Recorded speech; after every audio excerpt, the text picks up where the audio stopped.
My gosh, what is Microsoft doing? This is the second massive acquisition here. In how long? Is this a new strategy for them?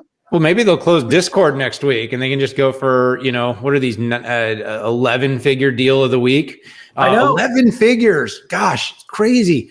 Pat, look, this deal kind of, again, all the energy was around Discord. Everybody thought the next big acquisition was going to be Discord. And then all of a sudden on, I think the weekend, Bloomberg story broke about Nuance. Now, look, Nuance is not a company that hasn't been on the radar. Apple has been looking at the company, Microsoft. There's a series of other tech hosts. I went on CNBC. I talked about it with Brian Sullivan. It was funny. He kept asking me about all the value that someone could have gotten by buying this company a couple of years ago. Well, look, if crystal balls are crystal balls, but the long and short is we had a year of healthcare trauma in this country. We are recovering from trauma in the healthcare industry, and there is a massive opportunity. Microsoft just doubled its healthcare TAM from 250 billion to 500 billion because AI and healthcare is a huge opportunity. That's what it comes down to. Right now, the entire experience of going to the doctor and getting your your interaction it's so bureaucratic. It's so administrative. You have no ability to sit and have a conversation because all the doctor does, right? They come into the room, they ask you a couple of questions. What do? They turn to their machine, they get on Epic, and they start punching stuff into the system, right? Ultimately, most of your interaction is with someone at a front desk, a nurse, and then you never talk to your doctor. But what if your doctor could come in, interact with you completely naturally, you talk about everything, and you used AI to be able to synthesize the conversation, have that data processed to enrich, to actually get clinical information, improve outcomes, and concurrently drive a much better experience. And that's what's going on here. You've got antiquated systems that do not communicate well with each other. Now all of a sudden the cloud, applications that are regulated to integrate with Cerner and Epic start working together. You apply conversational AI.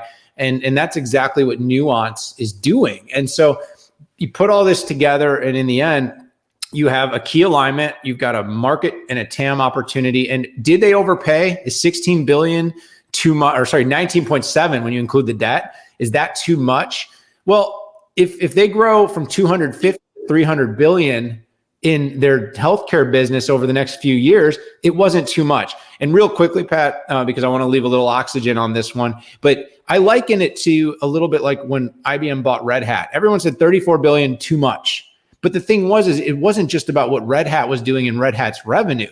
What it was about buying a company that can completely legitimize a market that you see as a big opportunity. Satya was more than clear that he believes this is one of the biggest technologies, AI, and one of the biggest market opportunities, healthcare. Bringing these things together, and with Microsoft behind it, it's going to grow faster than it was on its own. When you're worth $2 trillion, overpaying by $1 billion is almost a rounding error. It's like you and I, leaving a tip, like an extra couple dollars on a tip. I mean, come on. No, I know. I think the most important thing is probably the impact to OpEx. I know that CNBC was even complaining about this being too low of a price, which sometimes you can't satisfy that crew. But same guy was telling me it was too much.